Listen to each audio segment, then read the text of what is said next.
요번 과정은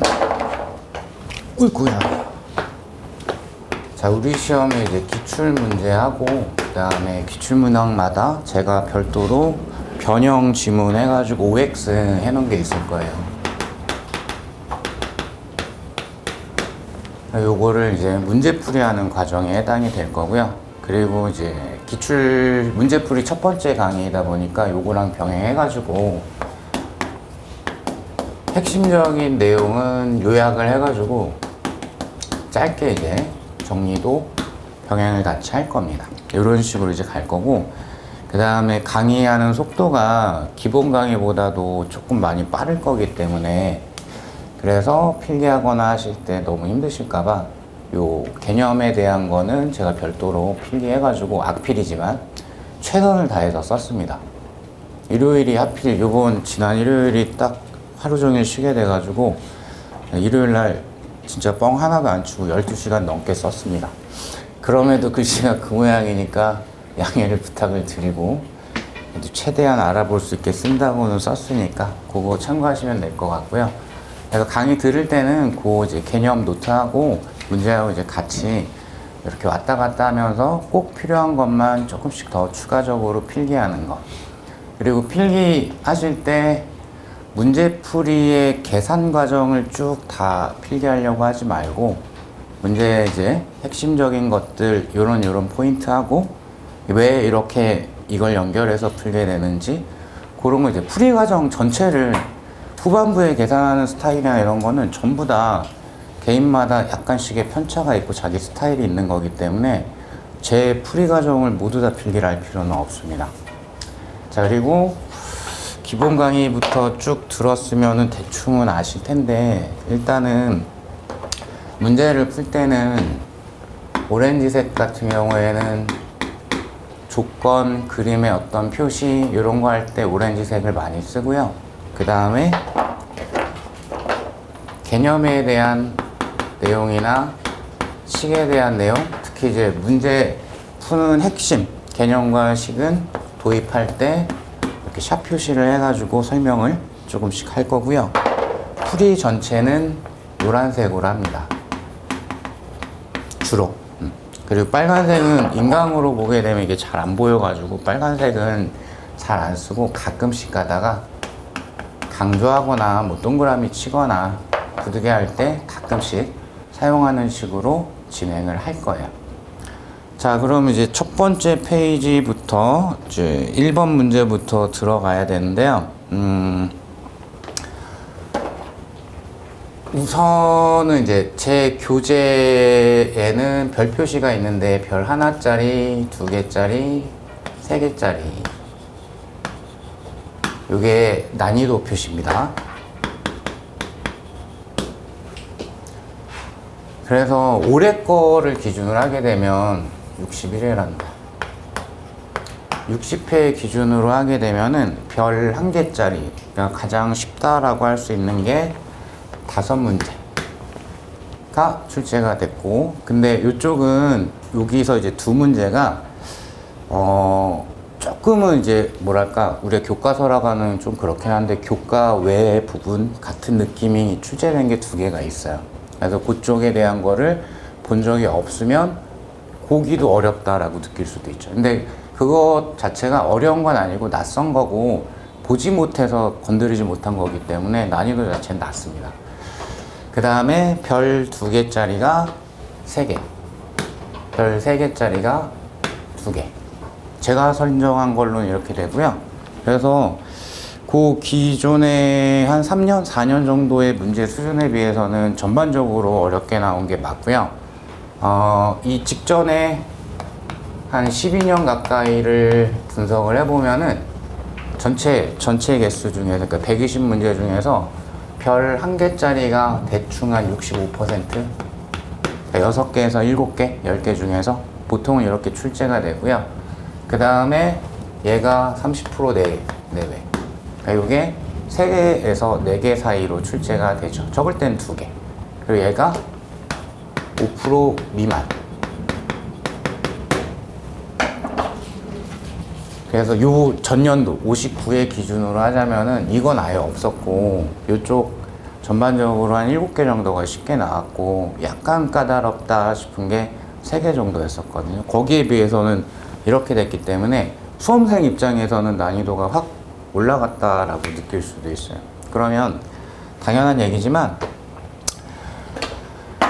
실전에서는 제일 중요한 문제는 요거랑 요거까지입니다. 그러니까 얘는 별 3개짜리는 나올 확률도 굉장히 적고, 물론 이제 내년 시험이 올해처럼 또 어렵게 나올 수도 있겠지만 이쪽을 많이 대비해야지 바람직하지 못하고요. 특히 물리 쪽이 좀 취약하다, 그래서 조금 방어적으로 봐야 된다라는 분들은 별 1개짜리를 정확하게 담아주시면은, 그러면 최소한 5개는 맞추는 거니까 나머지 찍어서 1개 정도는 더 맞을 수 있기 때문에 6개 이상은 보장이 되실 겁니다. 6개 이상 안정적으로 가는 거랑 계속 왔다 갔다 하면서 우왕좌왕 하는 거랑은 하늘과 땅 차이기 때문에 특히 간단하다, 쉽다.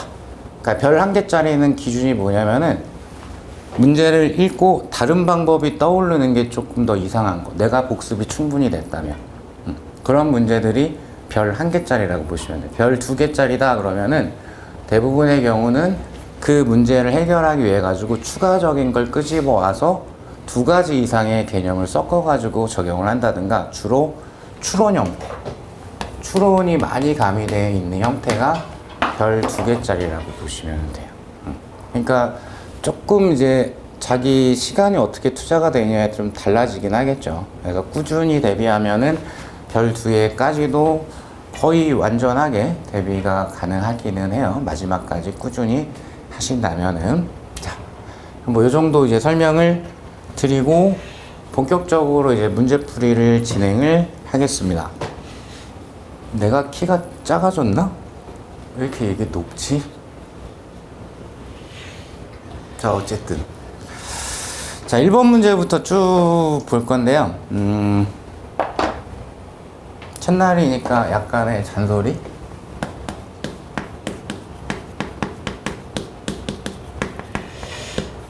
여러분들이 과목별로 강의를 듣고 평소에 연습을 하고 하는 거는 문제를 풀기 위한 게 목적이죠. 문제를 푼다라는 거는 문제를 읽으셔야 되고 푸셔야 되겠죠. 당연한 얘기지만. 근데 물리 같은 경우에는 문제를 읽을 때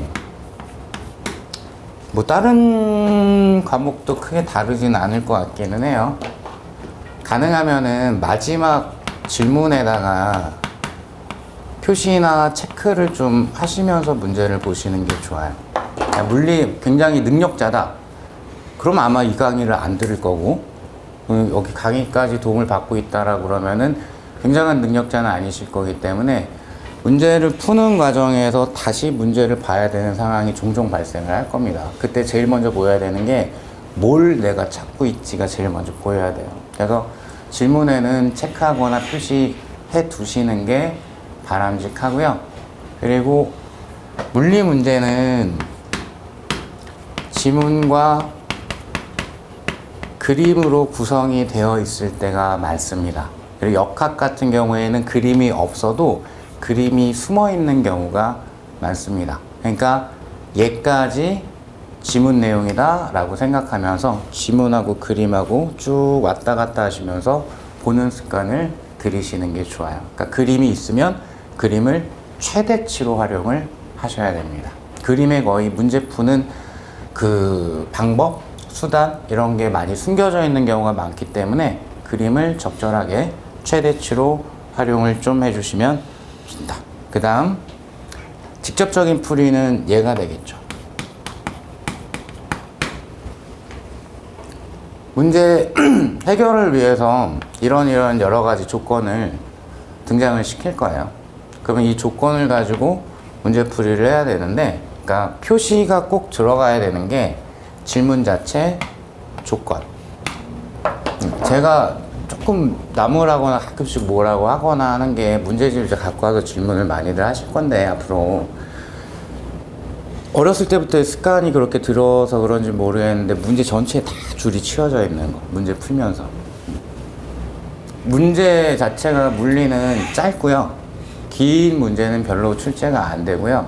그러면 거기에서 핵심 조건, 꼭 사용해야 되는 조건, 특이한 조건, 그런 게 표시가 돼야 되는 거고, 전체를 다 밑줄을 치면서 푸는 거는 그거는 다른 과목에서 모르겠는데 과학 쪽 과목에서는 좋지 않습니다. 눈에 잘 안 보입니다. 그리고 마지막 교시의 시험을 보고 몸도 지치고 조금 정신적으로 힘들고 막 그런 상황에서 볼 거고, 자신감이 없는 과목이면은 자꾸 왔다 갔다 하다가 시간을 좀 소비를 할 수가 있어요. 그러니까 표시할 때 꼭 필요한 것만 잘 표시를 하셨으면 좋겠습니다. 그럼 이제 여기가 핵심이겠죠. 이 위에 있는 조건을 이용을 해서 문제 풀이를 질문에 맞춰가지고 해야 되는데, 제일 많이 하시는 말씀이 저는 기본 강의 개념 이런 쪽은 거의 다 이해한 것 같은데 문제가 안 풀려요. 뭘로 풀어야 될지를 모르겠어요. 그러면은 오랜만에 또 말씀을 드리면 개념 정리가 덜 된 겁니다. 죄송하지만. 그래서 매우 추천하는 방법은, 문제를 풀고 있어도 예를 들어서 오늘 이제 역학해야 되니까 운동방정식이나 운동법칙 쪽의 문제를 이제 풀어야 돼요. 그럼 이제 요게 회독수가 조금 증가하게 되면은 그쪽 파트를 한번 쓱 교재를 훑어보는데 걸리는 시간은 굉장히 짧아요. 뻥같이 들리시겠지만 이렇게 꼼꼼하게 봐도 10분이면은 봅니다. 그걸 먼저 하고 문제를 푸시는 게 좋아요. 중간중간에 이제 많이 막히면 찾아보는 것도 계속 하시고요. 그러면 요거 할 때 약간의 이제 조언은 예전에도 얘기해 드린 적이 있었는데, 절대 안 풀려. 그러면 문제 조건들 살펴보면서 이게 어느 내용이지 정도는 볼 수는 있기 때문에, 내가 그동안 학습해 왔던 게 있으니까 간단한 단어나 식이나 약간의 물리 개념을 메모를 쭉쭉쭉쭉쭉 몇 개만 해놓고, 그리고 해설을 보고, 해설에서는 내가 메모한 것 중에서 요걸 썼는데 왜 그럴까를 잠깐 생각을 해보고, 강의의 도움을 받아도 당연히 좋고요. 그런데 방법을 모르겠다 표시해놓고 나중에 질문하십시오. 문제풀이 여러분들이 많이 쓸 시간이 없기 때문에 취약할수록 주변이나 특히 저를 많이 이용을 하셔서 질문을 자주자주 하셔야 시간을 줄일 수 있습니다. 그 한 문제를 30분, 1시간씩 끌어잡고 있을 시간이 전혀 없기 때문에 빨리빨리 질문하십시오. 자, 그러면 잔소리는 이 정도로 마무리해 드리고요. 자, 1번 문제로 가시면은 1번 문제가 뭐 이렇게 쭉 나와 있고 가속도 표현되어 있고 이렇게 되어 있는데, 이쪽이 이제 전체가 약간의 요약 정리를 잠깐만 할게요. 역학 중에서 질점 역학에 대한 문제들이 앞쪽에서 등장을 쭉 할 거고요. 그럼 질점 역학 중에서 가장 처음에 나와 있는 게 운동학이죠.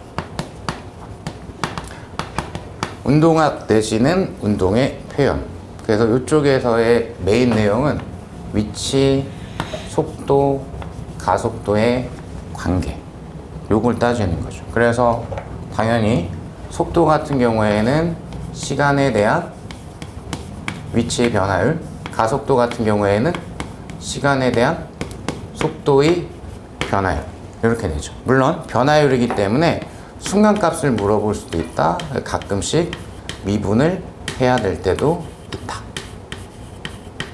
그럼 미분 적분은 거꾸로 서로 반대 과정에 해당이 되기 때문에, 따라서 요렇게 가는 게 변화율을 보는 과정이면은, 거꾸로 가는, 역으로 가는 과정은 면적을 구하는 과정에 해당이 되죠. 이것도 여러 번 말씀드린 것 같은데, 어떤 물리량의 정의가 y와 x의 곱하기의 꼴로 표현이 되어 있다. 가장 기본 테크가, 얘가 일정하면 그냥 단순하게 곱하기 하시면 되고, 일정하지 않으면 면적을 직접, 즉 적분을 해야 된다. 꼭 x 같네. 단순 곱하기 하시면 되고, 일정하지 않으면 그래프의 면적을 구하거나 실제 적분을 해야 된다. 이렇게 정리를 할 수 있죠. 자, 그리고 요거까지는 말씀을 드릴게요. 그 개념 노트 보시면 요게 제일 먼저 정리가 되어 있을 거예요. 역학의 메인은 알짜 힘에 대한 판단과 이걸 해결하는 걸 물어보는 거예요. 역학 쪽의 메인 내용은. 그래서 알짜 힘에서 표현 방법이 총 3가지가 있겠죠. 질량과 가속도의 곱으로 표현하는 거. 그 다음에 두 번째,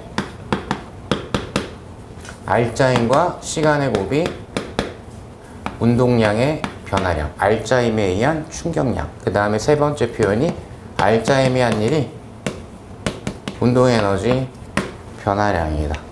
그래서 시험에서는 이쪽이 메인으로 등장할 때가 많이 있습니다. 그리고 사실 역학은 알짜힘에 대한 표현, 관계되어 있는 물리량들을 정리하는 파트야라고 봐도 크게 상관이 없죠. 자, 그러면 이 정도 일단은 말씀드리고 조금 더 필요한 거는 다른 문제들 만났을 때 조금 더 추가적으로 정리해 드릴게요. 자, 문제로 오시게 되면은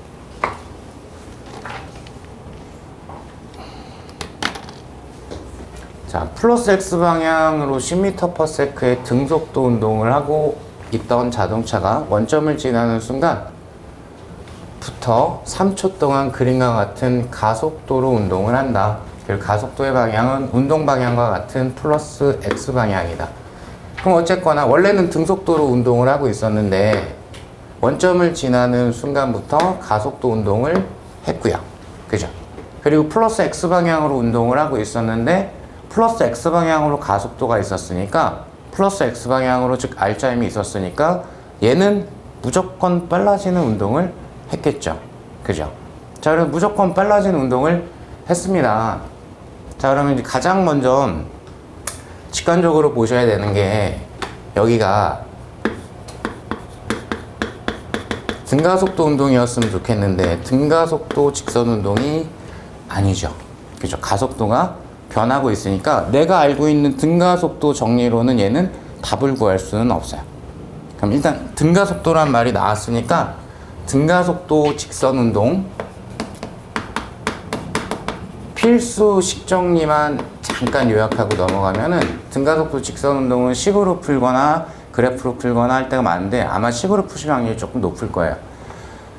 교재엔 4개가 소개가 되어 있는데 그 중에 속도에 대한 거는 그냥 가속도에 대한 뜻이기 때문에 그건 외운다란 느낌이 아니고 외우고 있어야 되는 거는 3가지. 그 중에서 1반은 평균 속도. 평균 속도가 구간의 시작 속도와 끝나는 속도를 더해서 나누기를 2를 한 거. 자, 요거는 노트에 있으니까 말로 하겠습니다. 평균 속도를 꼭 써야 되는 이유.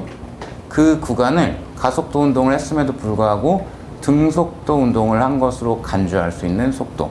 그리고 그 구간의 정가운데 시간에서의 순간 속도. 이 2개를 이용을 해서 문제를 풀 때가 좀 많이 있을 겁니다. 그 다음 얘도 있죠. 근데 이게 사실상 알짜힘이 한 일에 대한 정리이기도 하고요. 그리고 활용도는 조금 떨어지면 가끔씩 얘도 써먹을 수는 있다.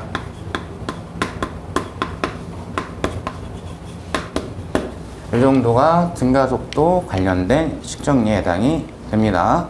그래서 이걸 먼저 선택해보고 막히면 추가적으로 다른 거를 선택하고 이런 식으로 접근을 하시는 거예요.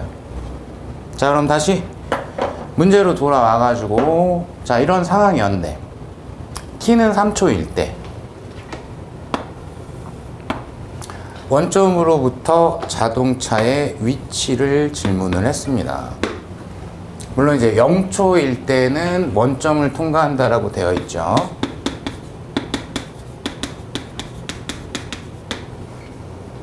그러면 사실상 문제를 쭉 읽어보니까 X축상에서 운동하고 있다라는 얘기가 되겠죠. 그죠? 그래서 이제 원점을 0초에서 통과를 해가지고 빨라지는 쭉 운동을 했을 거예요. 그리고 3초일 때 여기 어딘가를 통과를 하고 있을 거고 그 위치를 구해라 라는 게 질문일 겁니다. 그죠? 자, 그러면은 돌아와서 문제를 이제 해결해야 되겠는데, 자, 이건 이제 설명드리려고 조금 정리를 한 거니까 지우겠습니다.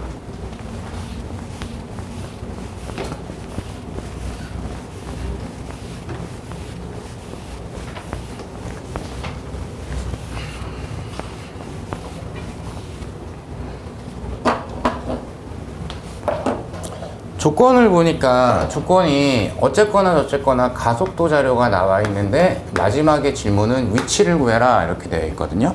그러면 그 운동학 파트에서 메인 물리량들의 관계를 물어본 쪽이라고 볼 수가 있겠죠. 즉 가속도, 속도, 위치나 변이, 이쪽을 우리가 전체적으로 정리를 했었는데 가속도가 나와 있는데 위치를 구하라고 했기 때문에, 아, 그러면 적분을 2번을 해야 되겠다 라는 생각을 하실 수가 있겠죠.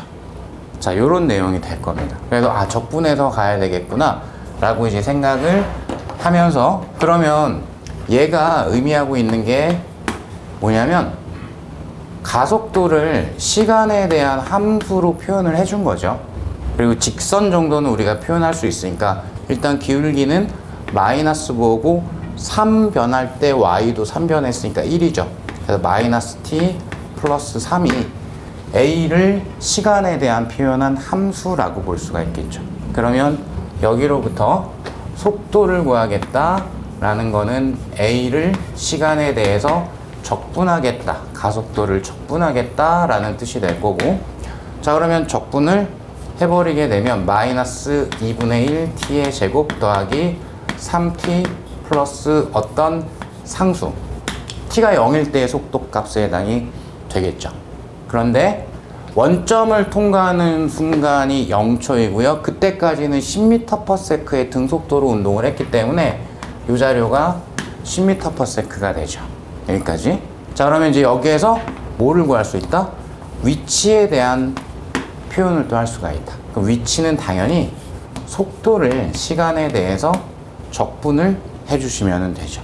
그럼 이 아이를 한 번 더 적분을 하게 되면은, 그러면 6분의 1 t의 3승 더하기 2분의 3 t의 제곱 더하기, 요건 이제 10이었으니까 10t 더하기 최초의 t가 0일 때의 위치, 이렇게 될 거예요. 그죠? 그런데 t가 0일 때 원점을 통과해야 되기 때문에 여기 다 0이고 요 값이 0이 돼야 되겠죠.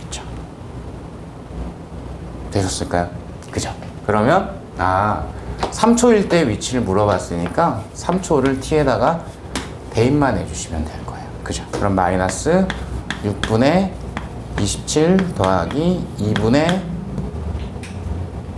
27이죠. 27 더하기 10 이렇게 될 겁니다. 뭐 얘는 3으로 한번 나누면 어차피 마이너스 2분의 9가 될 거기 때문에 요 아이 먼저 쓱 연산하시면은 2분의 18이 될 거고 9가 될 거고, 그죠? 너는 왜 그렇게 돼 있냐? 이 자리가 30이 돼야 되겠죠. 9 플러스 30. 39m가 3초일 때 위치가 됩니다. 자, 그래서 요거는 약간 수학적으로 건드려야지 해결할 수 있는 파트다라고 보시면 될 것 같아요.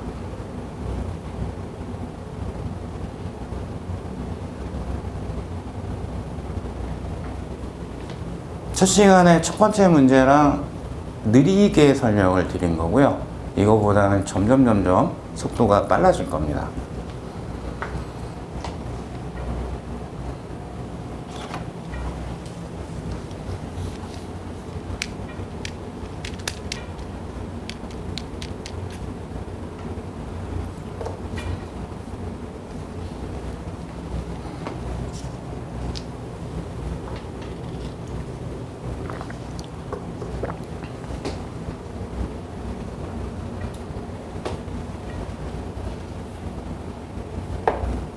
자, 되셨으면은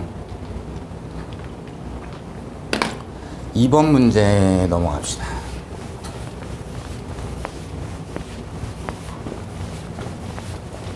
풀이 과정 다 쓰지 말라고 그랬습니다. 이렇게 도입한, 그러니까 여러분들이 문제가 안 풀리는 거는 계산을 못해서 안 풀리는 게 아니라, 계산은 좀 많이 내가 느릴 수는 있지만 안 풀리는 이유는 이 문제에서 어떻게 도입해야지가 막히는, 거기를 내가 풀어왔던 거랑 조금 다르면은 그런 거를 이제 필기를 해주시면 되는 거예요.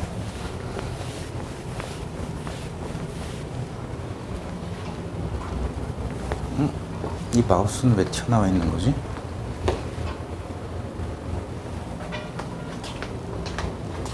자, 이번 문제로 이제 넘어갈 건데, 그리고 계획은, 목표는 이게 기출문제가 제 교재가 12년치가 들어있기 때문에 8번에 120개를 풀어야 되기 때문에 목표는 한 회차에, 그러니까 시간 기준으로 한 회차에, 인간 기준으로 상강마다 15개를 끊는 게 목표입니다. 근데 그보다 조금 적게 풀 때도 있을 거고, 오늘 같은 경우에 약간 느리게 하고 있으니까 15개까지는 못 풀 것 같긴 하고, 그러면은 여러분들이 문제풀이 강의는 문제를 풀어오지 않고 들으면 도움이 별로 안 돼요. 문제를 못 풀어올 것 같다 그러면 나중에 인강으로 들으시는 게 낫고요. 그래서 나 꼬박꼬박 꾸역꾸역 풀지는 못하더라도 꾸역꾸역 이렇게 고민해보고는 들어올 수 있다. 그럼 실강으로 들으시는 게 맞아요. 자, 일단 그렇습니다. 2번 문제로 넘어가시죠. 자, 2번 문제. 지면으로부터 높이가 h인 곳에 가만히 놓인 물체가, 가만히 놨기 때문에 이렇게 표현하면 되지만 일단 얘는 자유낙하 운동을 할 수밖에 없죠. 그래서 지표면 부근에서 물체를 가만히 놓아서 쭉 점점 빨라지는 그런 운동을 자유낙하 운동이라고 하고, 여기서 잠깐 끊고, 그러면 여기는 이제 중력장 운동, 지표면 부근에서의 운동, R자임이 중력만 있는, 그래서 가속도가 중력 가속도 G인 중력장 운동에 해당이 되죠. 여기에 메인 내용은 X방향과 Y방향을 따로따로 나눠서 보는 게 편하다. 그래야지 조금 더 깔끔하게 잘 해석이 되니까, 내가 편하고자. 그래서 X방향은 R자임이 없기 때문에 등속도 운동을 할 거고, Y방향은 등가속도 직선 운동을 한다. 그리고 특히 이 Y방향 자체가 운동 시간을 결정을 하죠. 자유낙하가 가장 핵심 기준이게 되면, 자유낙하로 표현을 하게 되면은 루트 G분의 2 곱하기 떨어뜨린 높이 또는 G분의 Y방향의 마지막 속력 내지는 연직 위로 쏜 거면 출발하는 순간에 Y방향의 속력, 올라가는 운동과 내려가는 운동 뒤집으면 똑같으니까 운동 시간은 같은 거니까, 약간의 주의사항은 뭐였었냐면, 요거 당연히 외우셔야 되는데 반드시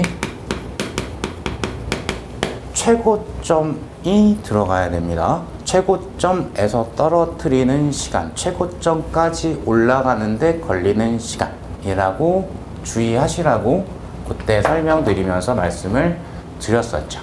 자, 그러면 요 정도가 될 거고, 문제로 돌아와서, 자, 물체가 도달할 때까지 걸린 시간이 t0다.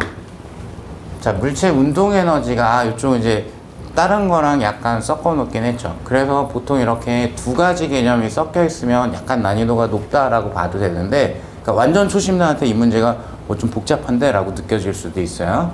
근데 이 정도는 직관적으로 좀 볼 수 있기 때문에 그래도 편한 문제에 속한다라고 해서 별 하나짜리로 제가 만들어 놨습니다. 어쨌든 물체 운동 에너지가 중력 포텐셜 에너지의 2배인 지점까지 낙하하는데 걸리는 시간을 구해라. 그럼 이게 가장 눈에 띄는 핵심 조건이 되겠죠. 쟤를 잘 써먹어야지 라는 내용이 될 겁니다. 그러면 어쨌거나 저쨌거나 위에 있지만 한 번만 더 쓸게요. 자유낙하를 했으니까 여기로부터 일단은 t0라는 거는 루트 g분의 떨어뜨린 높이가 라지 h라고 그랬으니까 요렇게 되죠. 일단 요거는 생각은 하고 있어야 될 것 같아요. 자, 그럼 중력 가속도는 일정하고, 마지막 조건까지 읽어보시면은 지면에서 중력 포텐셜 에너지는 0이라고 줄 거야. 그래야지만은 중력 포텐셜 에너지, 운동 에너지가 몇 배 차이가 나, 이런 얘기를 할 수가 있게 됩니다. 중력 포텐셜 에너지가 0이 되는 건 항상 지면 아니고 이렇게 문제에서 지정할 때가 있고요. 그게 아니면 그냥 내 맘대로 내가 편한 쪽을 중력 포텐셜 에너지 기준 위치로 잡으셔도 상관은 크게는 없습니다. 자, 그러면 상황을 좀 보니까 일단 라지 H 높이에서 물체를 가만히 들고 있다가 쭉 떨어질 거고, 여기까지 도달하는데 걸린 시간이 T0 루트 G분의 2H 요만큼이 됩니다. 그죠? 근데 얘가 어딘가를 통과할 때쯤에 요 조건이 만족이 된대요. 그럴 수 있겠죠. 점점 빨라질 거고 내려갈 거니까 중력 포텐셜 에너지 점점 작아지고 있거든요. 그래서 딱 운동 에너지가 중력 포텐셜 에너지의 2배가 되는 지점이 보이시면 좋습니다. 즉, 이 문제를 해결하기 위해서 핵심은 이쪽이죠. 역학적 에너지 보존. 요건 조금 문제가 아쉽습니다. 이거는 중요한 조건이기 때문에 원칙적으로는 반드시 있어야 되는 게 맞기는 맞아요. 그러니까 조건에 최소한 공기의 저항은 무시한다 정도는 있는 게 좋아요. 그래서 다른 여타의 문제들 보시면은 이 표현이 자주 등장을 하죠. 저항을 무시하지 않으면 마찰에 의한 에너지 손실이 있기 때문에, 즉 외력이 하는 일이 있기 때문에 역학적 에너지가 보존이 안 됩니다. 근데 너무 특이한 사항이 없기 때문에 얘는 역학적 에너지가 보존되는 걸로 가정하고 간주하고 문제를 접근을 하겠습니다. 그래서 역학적 에너지 보존을 써먹어야 돼요. 이때 제일 많이 써먹는 테크가 증가한 에너지의 합과 감소한 에너지의 합은 같다라고 표현하는 게 간결하고 잘 보인다라고 그랬죠. 이럴 때가 잘 보일 때가 많아요. 그러면 여기는 운동 에너지는 0에서 출발을 하는데 높이가 낮아지면서 중력 포텐셜 에너지가 감소할 거고, 중력 포텐셜 에너지 감소량만큼 운동 에너지가 증가해요. 근데 그 운동 에너지 증가된 게 특정 위치에서의 중력 포텐셜 에너지의 2배래요. 그래서 좀 능력자들은 2대 1 이내로 그냥 풉니다. 그래서 이걸로 그냥 풀어요. 이걸로 2대 1인데 이렇게 그냥 풀립니다. 근데 이제 그게 바로 직관적으로 안 보일 수도 있으니까 조금 더 설명을 드리면, 운동 에너지는 출발할 때 정지 상태에 출발하니까 0에서 출발을 합니다. 여기서 앞으로 좀 여러 번에 걸쳐서 할 잔소리, 특히 역학에서는 처음 운동 상태가 무엇인지는 중요한 조건이라 잘 체크하고 계셔야 됩니다. 자유낙하니까 당연히 정지 상태에서 출발을 하죠. 운동 에너지는 빵에서 출발을 해요. 그래서 마지막 지면에 도달하는 순간의 운동 에너지가 mgh겠죠. 왜냐하면 포텐셜 에너지 감소량이 mg 라지 h가 될 거니까. 그죠? 그 다음에 포텐셜 에너지 같은 경우에는 지면이 포텐셜 0이라고 그랬으니까 mg 라지 h에서 출발을 해가지고 마지막에 0이 되겠죠. 그죠? 즉 얘가 줄어든 것만큼 운동 에너지가 증가하고 있는 모습입니다. 근데 요 위치가 됐을 때, 그러면 이 2대 1이 직관적으로 안 보이시면 이렇게 한번 해볼까요? 요 길이를 s라고 두고 요 길이를 스몰 h라고 둡시다. 그러면 자, 요 지점에서는 운동 에너지가 중력 포텐셜 에너지의 2배라고 되어 있어요. 그죠? 그러면 얘를 2분의 1 mv제곱이 아니라 이거랑 비교하기 좋게끔 표현을 해야 되니까, 즉 포텐셜 에너지 감소량으로 표현하시면 되겠죠. 그럼 얘를 어떻게 표현한다? mgs라고 표현을 하는 거죠. 포텐셜 에너지 감소량이 그 지점에서 운동 에너지가 될 거니까. 그죠? 그러면 이게 mgh 곱하기 2가 될 거야. 그러니까 1대 2네라는 게 보이죠. 전체는 라지 h가 되는 거고. 그러니까 3분의 1, 3분의 2가 될 거니까 얘가 3분의 1 h가 될 거고, 얘가 3분의 2h가 되겠죠. 2대2를 나눠줘야 되니까. 이렇게 찾는 거예요. 자, 그러면 이 직거리를 왜 했냐? 질문 때문에 시간을 구하라고 그랬거든, 시간. 그래서 나 시간에 대한 표현을 이런 꼴로 하기로 결정을 여기 표현하면서 했어요. 그래서 나 지금 뭐가 필요하냐면 H자리가 필요한 거예요. H자리가. 그죠? 그래서 H자리를 구하기 위해서 이런 직거리를 한 겁니다. 그죠? 그러면 여기서 주의사항, 요 H는 최고점이어야 합니다. 그죠? 그러니까 여기 표시한 아래쪽에서 여기 높이가 3분의 1 H이고, 그죠? 그럼 내가 지금 구하는 건 뭐냐면은 여기에서 여기까지 낙하하는데 걸리는 시간을 구하고 싶은 거예요. 그거를 T0로 표현을 하고 싶은 거예요. 그럼 여기에 들어가야 되는, 저 H자리에 들어가야 되는 H는 3분의 2H가 돼야 되겠죠. 최고점에서 낙하한 높이가 3분의 2H니까. 이해되실까요? 그래서 뭐만 바뀐다? 이 자리만 3분의 2가 들어간다 라는 뜻입니다. 그럼 전체 값 대비 루트 3분의 2만큼이 되겠죠. 그래서 루트 3분의 2 T0가 되더라. 이렇게 하시는 겁니다.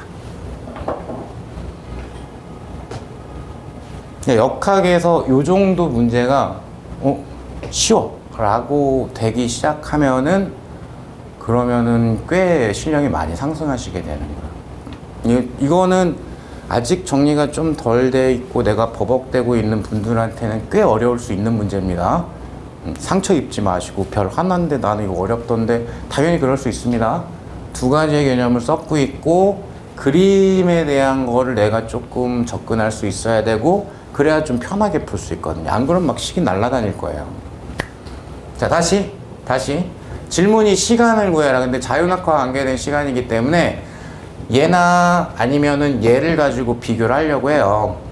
근데 분명히 T0라는 거는 H를 낙하한 데 걸리는 시간이니까, 그래서 루트 G분의 2H로 갈 거예요. 그거랑 비교를 할 거라, 내가 필요한 게 뭐였냐면 이 지점까지, 최고점에서 이 지점까지 이 길이가 얼마일까? 그게 필요했던 거예요. 그거를 구하라고 이 조건을, 특이한 조건을 준 거예요. 여기를 표현해서 저 낙한 거리 S라는 거를 우리가 구하게 된 거죠. 요겁니다. 네.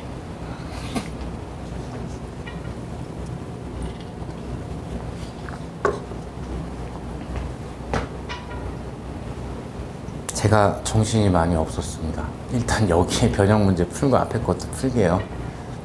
2번 문제, OX 문제. 자, OX 1번 문제 보시면은 낙하 시간이 2분의 T0일 때 물체의 속력은 루트 G분의 H인가. 일단 낙하 시간이 2분의 T0가 됐을 때, 그때 물체 속력을 뭐 어떻게 표현할까? 뭐 이게 이제 질문이라고 보시면 돼요. 그죠? 그러면 조건을 보시죠. 조건 보시니까 요 시간일 때 속도. 근데 거기 뭐 루트 있고 GH 있고 막 이런 거 있어요. 그죠? 이거 뭐냐면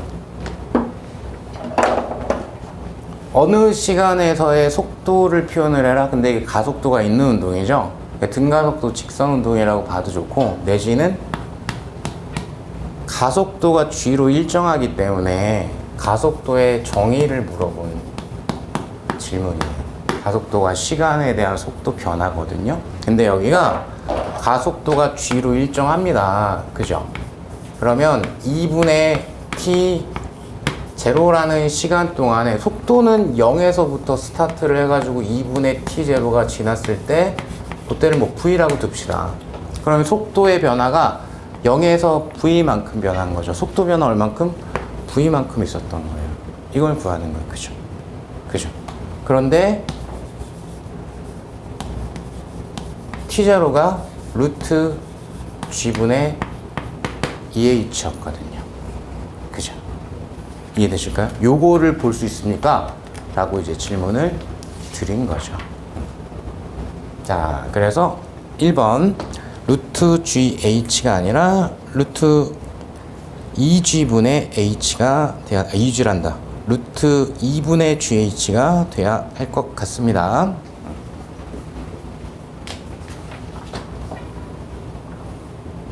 자, 그 다음에 2번. 질문 보시면은 지면에서 연직 윗방향으로 속력 루트 2GH로 물체를 쏘아 올리면 올라가게 되는 최고 높이가 라지 H까지 상승할 거냐. 요 정도는 이제 간단하게 암기하고 계시는 분들도 많이 있을 거고요. 왜냐면 운동 에너지가 싹 다 중력 포텐셜 에너지로 전환되는 게 최고점에 해당이 되겠죠. 그죠? 감소한 에너지, 증가한 에너지가 같다. 내가 이거 양만큼 전부 다 감소하면, 그러면 최고점에서의 증가된 중력 포텐셜 에너지가 되겠죠. 그죠? 그래서 V가 루트 2GH에 해당이 된다. 그죠? 그러니까 여기다 대입을 한다든가, 여기를 라지 H로 두고 V가 루트 2GH가 맞는가? 이 정도를 점검해 보는 질문이 2번에 해당이 되는 겁니다. 사실 이게 조금 당연하게 보여야 되는 게 2번에 해당이 되는 거죠. 역학적 에너지 보존에서 자주 등장하는 아이들.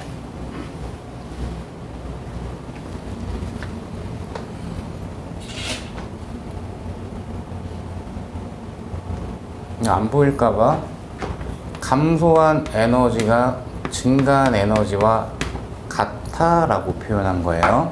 이건 외우고 있는 분들도 이미 많이 있을 건데, 얘 한 번 더 강조하려고 2번에 둔 것 같아요. 역학적 에너지 보존될 때 이렇게 표현하는 거를 즐겨 선택해야 된다.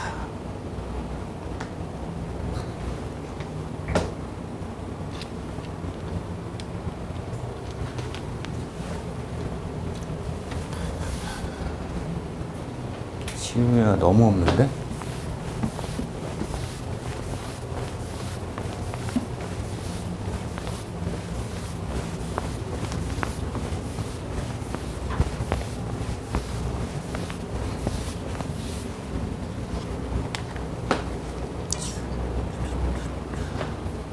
넘어갔다. 1번을 다시 돌린 이유는 1번에 OX 문제를 안 풀어가지고. 자, 1번 OX 1번 문제. T는 3초일 때 자동차 속도의 크기는 14.5m/s입니까? 이렇게 이제 질문을 한 거죠. 그죠? 그런데, 그러니까 1번에 대한 해결은 어쨌거나 문제에 나와 있는 거 이제 가속도 자료가 있는데, 그거를 가지고 이제 속도를 구해라 라고 했기 때문에 여기를 그냥 적분을 하면은 나오는 자료죠. 그러니까 앞에 좀 지워버려가지고 거기다 이제 대입을 해도 상관은 없고, 근데 지금 시간이 3초일 때 속도를 물어봐라. 근데 이게 하필이면 0에서 3초까지의 가속도에 대한 자료에 해당이 되거든요. 그러면은 면적이 하필이면 이게 직선이다 보니까 구하기가 좀 편하네요. 그죠? 3, 3은 9 나누기 2니까 면적이 4.5가 되겠죠. 그죠? 그리고 운동 방향으로 속도가 계속 추가되고 있기 때문에 4.5를 10에다가 더해버리면 되겠죠. 그래서 얘는 깔끔하게 그냥 면적을 구하는 게 제일 나은 것 같습니다. 면적이 4.5가 될 거기 때문에, 따라서 최종적으로 3초일 때 속도는 원래에다가 4.5만큼 추가된 거야. 14.5m/s 이렇게 나옵니다. 자, 그 다음에 2번 문제. T가 0에서 T는 3초까지 자동차의 변이의 크기와 이동 거리는 같냐? 지금 질문이 거리와 변이를 물어봤죠. 거리하고 변이는 같을 수도 있고 다를 수도 있어요. 그러니까 여기는 혹시 모르니까 이거 복습은 해 놓으십시오. 거리는 스칼라고 변이는 벡터니까, 즉 변한 위치란 뜻이니까 처음 위치하고 마지막 위치의 차이를 우리가 변이라고 하는 거고, 거리라는 건 물체가 실제로 이동한 경로의 길이를 거리라고 얘기를 하는 거죠. 그래서 수능 포함해가지고 여기저기 물리시험에서 거리하고 변이를 비교할 수 있는지 정도는 간단한 질문으로 종종 등장하는 아이들 중에 하나입니다. 자, 그 정도를 봐주시면 되겠네요.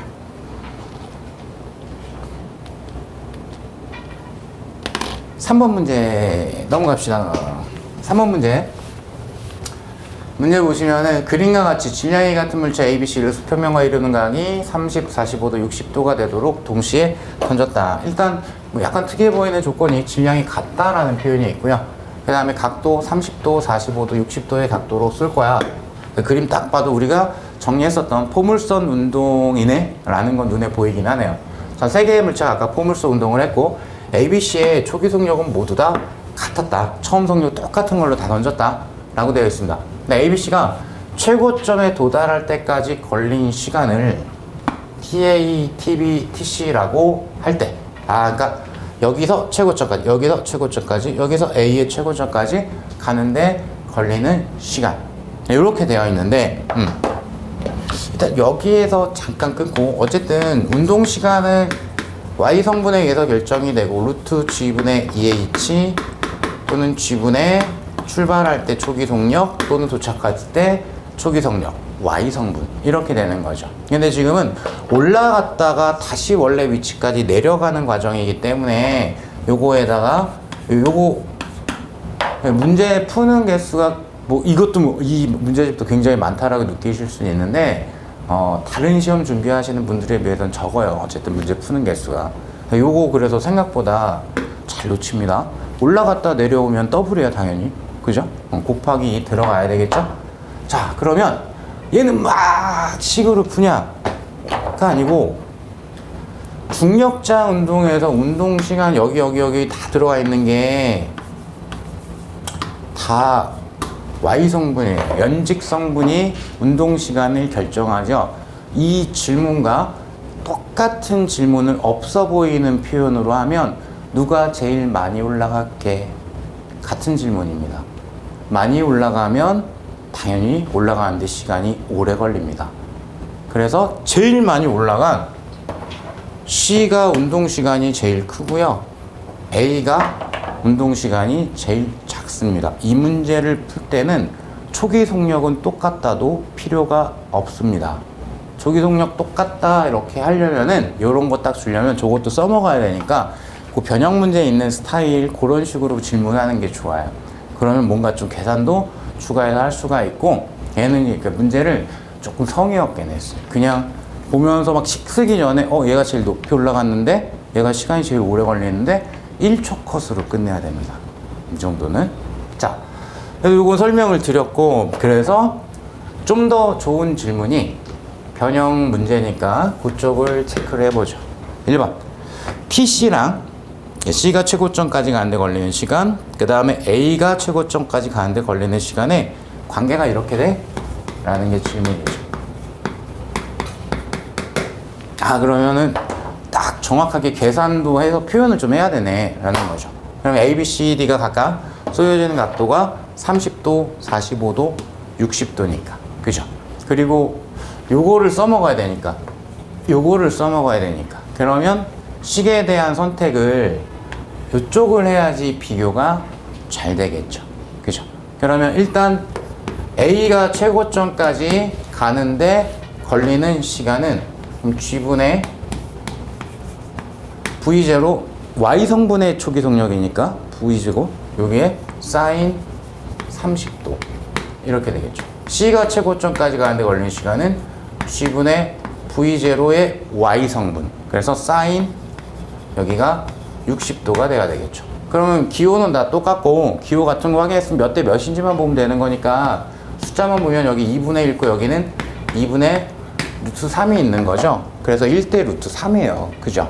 루트 3배가 크죠. C의 운동시간이 A의 운동시간에 루트 3배가 크다. 그래서 1번이 맞는 지문이 되는 거예요.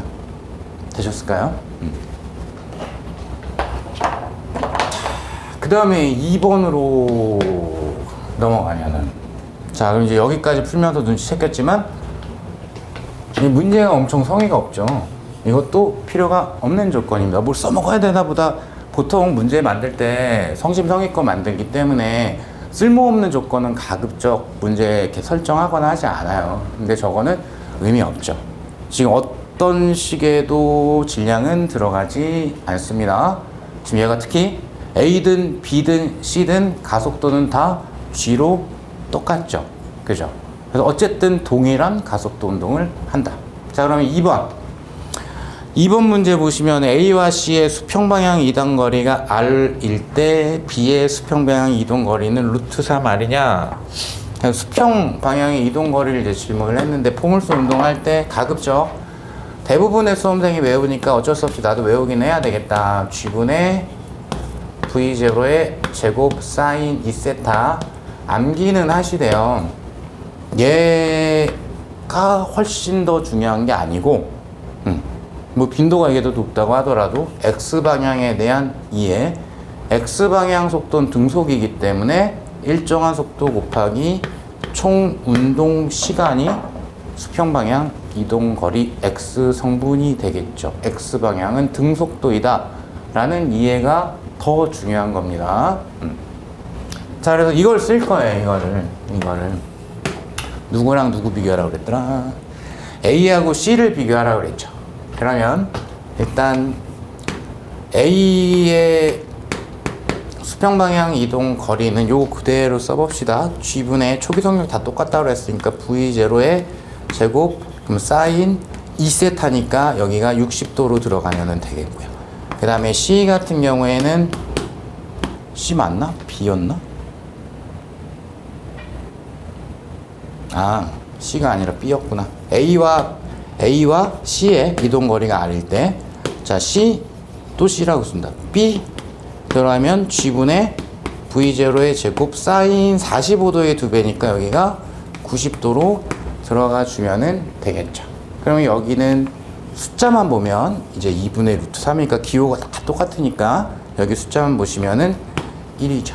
그러면은 얘는 루트 3분의 2배가 돼야 하겠죠. 그죠? 그래서 틀렸습니다. 이런 식으로 봐주시면 되겠죠.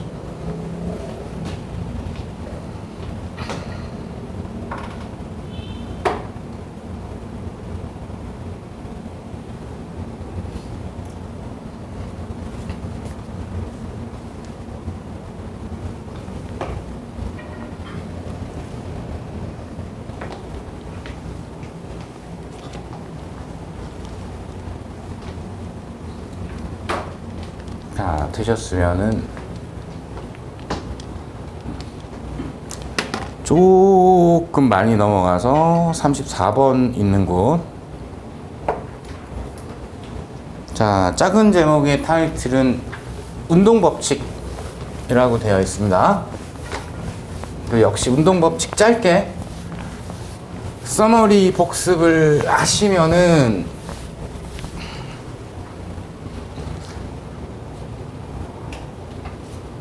왜 위아래가 또 나오지 저게?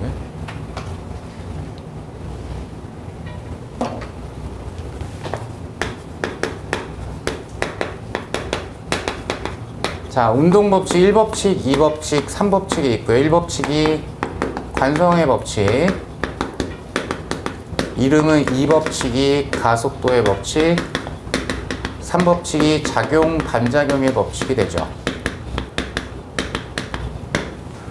일단 관성이라는 말은 조심해야 되는 게 온전한 동의어가 질량이라고 말씀을 드렸습니다. 즉 운동 상태를 계속 유지하려는 성질 자체가 아니라 질량 때문에 운동 상태를 계속 유지하려는 성질이다. 질량이 핵심 키워드다 라고 말씀을 드렸고요.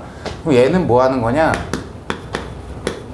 이제 한 바퀴 돌아왔으니까 R자임은 0이다를 그냥 표현한 거예요. R자임이 0이다가 가속도가 0이기 때문에 속도가 안 변한다, 즉 운동 상태가 안 변하는 상태를 관성의 법칙이 적용됐다 라고 얘기를 하는 겁니다. 그러면 R자임이 존재하는 게 제2법칙, 가속도 법칙이 되는 거고요. 얘는 우리 입장에서는 운동방정식을 잘 표현한다가 우리 입장에서의 가속도 법칙에 해당이 되는 거죠. 그리고 이 두 개가 약간 관계가 있습니다.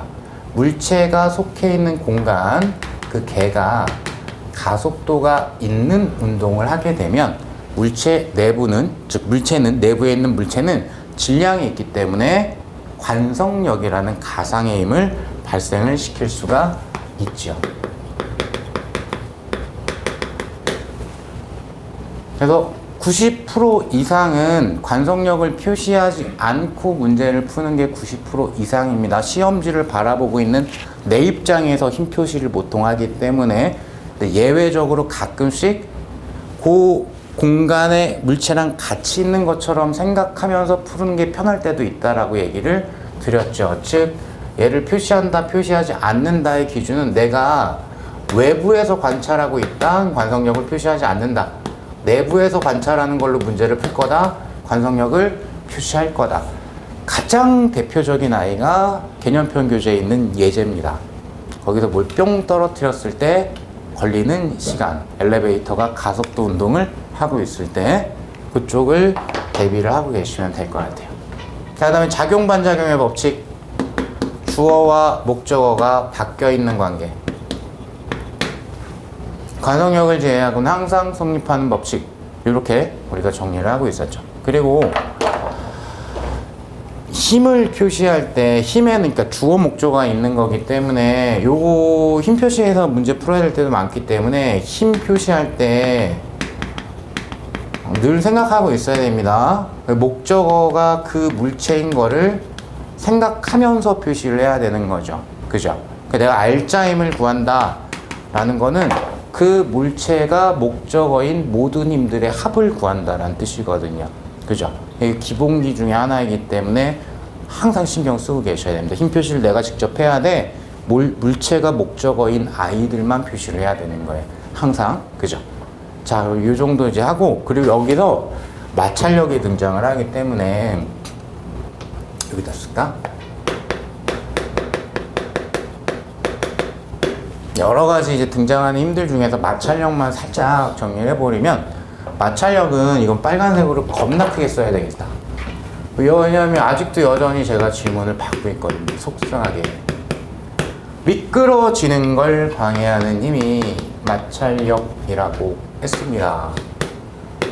머리에 운동을 방해한다를 바꾸십시오. 제발 간곡하게 부탁을 드립니다. 미끄러지는 걸 방해하는 힘이 마찰력입니다. 저도 압니다. 없어 보인다라는 거 표현 자체가 물리학 책에 미끄러지는 걸 방해한다라고 돼 있는 거 원서에는 그렇게 돼 있죠. 한 글자는 별로 없어요.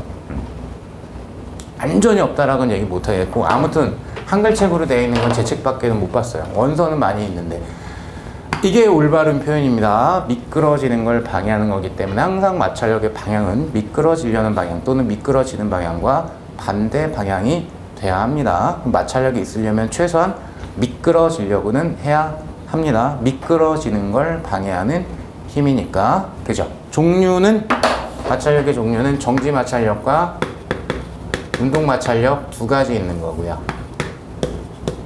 단어는 정지 운동이라고 되어 있지만 역시 여기도 마찬가지로 우리 어떻게 한다? 미끄러지지 않을 때의 마찰력, 미끄러진다에 포커스를 둘 거니까 미끄러질 때의 마찰력 이렇게 할 거다. 그리고 여기에 최대 정지 마찰력이 있는 거죠. 그래서 얘랑 얘가 특히 마찰계수 곱하기 수직항력으로 들어갑니다. 그리고 수직항력도 가급적이면 물체가 실제로 면을 누르는 힘의 반작용, 요거 한번 살펴보는 거랑 안 보는 거랑 미스 나오는 차이가 좀 생길 거예요. 그리고 다시 한번 물체가 면을 누르는 힘의 반작용, 그죠? 그걸 잠깐 생각해 보면서 건드려 보는 게 좋습니다. mg 코사인 이렇게 외우시면은 안 됩니다. 특히 안 되죠. 제 수직항력 mg 아니에요. 지금 우리 바로 풀어볼 문제. 왜? 분명히 F에서 위로 약간 들리는 게 있기 때문에 mg보단 작은 걸로 눌러요. 그죠? mg보다 작아요. 수직항력의 크기가. 그죠? 이런 게 눈에 보이기 시작을 하니까 이쪽도 그렇게 좀 정리를 하십시오. 라고 말씀을 드렸었죠.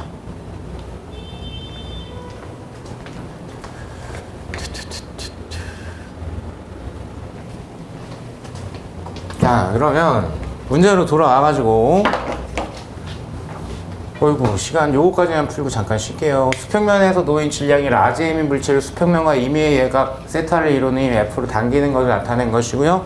그림에 대한 표시만 나와 있고요. 힘 F를 점점 증가시켜서 딱 요만큼의 힘이 됐을 때 물체가 움직이기 시작을 했다. 교수님 그럼 이것도 움직였다란 표현이 있기 때문에 운동마찰력으로 가야 되지 않습니까?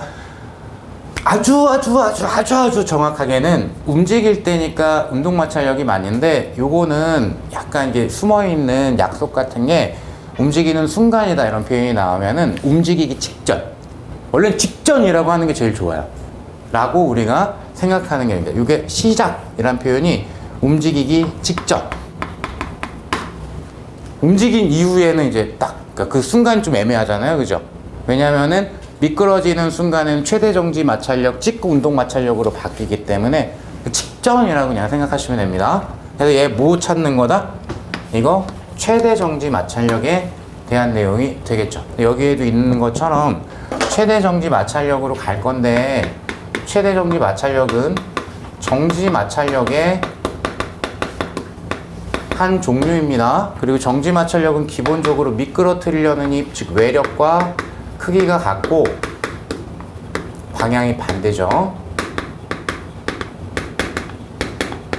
따라서 최대 정지 마찰력도 뮤 n으로 표시할 수 있지만 외력과 크기가 같고 방향은 반대가 됩니다. 정지 마찰력의 하나니까. 자, 돌아와서 그러면 세타의 함수로 나타낸 정지 마찰 계수를 구해라. 이게 질문이니까 그러면 당연히 일단 이걸 안 써먹을 수는 없겠죠. 정지 마찰력 같은 경우에 정지 마찰 계수 곱하기 수직 항력에 해당이 될 거니까요. 그죠?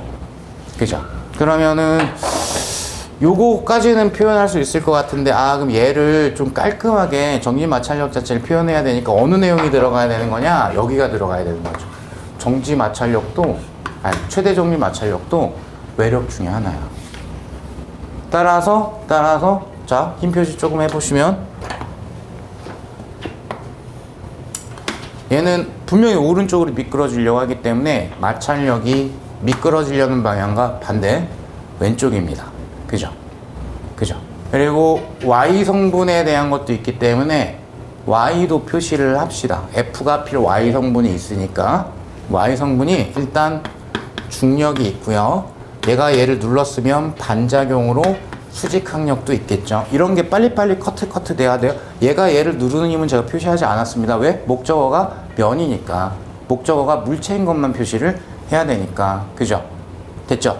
오케이? 요런 게 헷갈리면 안 되는 거야. 그죠? 네. 그 다음에 얘 같은 경우에 이렇게 수평 수직으로 내가 분해해서 보고 있기 때문에 이게 너무 길게 그리면 좀 그러니까 요 정도 됐다라고 치고, F의 수평과 수직 성분으로 분해하면 세타 쪽으로 분해한다. 코사인 F 코사인 세타, 세타 옆쪽으로 분해한다. F 사인 세타, 이렇게 표현할 수가 있겠죠. 자, 그러면 보시죠. 일단 이 전체 테마는 움직이기 시작하는 순간, 즉 그 직전을 물어보고 있는 거니까 전체 테마는 R자임이 0인 상태를 얘기를 하는 거예요. 그럼 굳이 분해해서 보고 있다라는 얘기는 X방향도 합이 0이 돼야 되고 Y방향도 합이 0이 돼야 된다라는 걸 의미를 하겠죠. 그죠? 그러면 어이구야! 정신병 걸리겠다. 방음이 전혀 안 돼서 죄송합니다. 그러면 X방향 요거랑 두 개밖에 없죠. 그죠? 그래서 일단 F 코사인 세타와 최대정지 마찰력이 우선은 같은 상황이 되는 거예요. 그리고 이쪽이 뭐가 되는 겁니까? 이쪽이 뮤 n이 되는 거겠죠. 요것만 풀고 변형 문제는 좀 쉬었다가 합시다. 그리고 Y 성분은 어떻게 되죠? Y 성분도 합이 0이 돼야 되죠. 그죠? 위아래로도 R점이 0 되니까. 그러면 윗방향임이 수직항력과 F 사인, 아랫방향이 mg, 요 두 개의 합이 얘랑 같아야 되겠죠. 그러니까 수직항력의 크기는 얼마라고 보면 될까요? 요 두 개 더한 게 얘랑 같다라고 그랬으니까 mg-f 사인이다 라고 보시면 되겠죠. 그러니까 요 자리가 mg 곱하기 f 사인이다 라고 봐주시면 될 겁니다. 됐을까요? 그러면 보니까 어차피 F는 요거랑 요거랑 지워질 거고, 그죠? 아이고야, mg를 곱했네 내가. 미쳤구나. mg 마이너스 지우면 안 되겠고. 자, 그럼 아직은 지우지 말고. 근데 문제에서 f가 mg인 순간에 미끄러졌다라고 그랬으니까 여기를 mg라고 대입을 하게 되면 좌변에 mg가 우변에 mg가 다 있으니까 다 지워버릴 수 있겠고요. 따라 마찰계수에 대해서 정리한 거니까 1 마이너스 사인 세타분의 코사인 세타가 되겠죠. 그럼 그걸 이제 선택만 해주시면 되는 거예요. 그러니까 얘는 흰 표시를 정확하게 하면 시간도 그렇게 오래 안 걸려요. 그죠? 우왕좌왕하다가 시간을 뺏길 수는 있겠죠.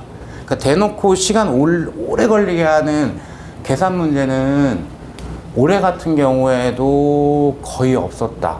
상황에 따라서 하나는 있었는데 라고 하실 수도 있으니까. 그러니까 물리가 계산이 엄청 빡세다.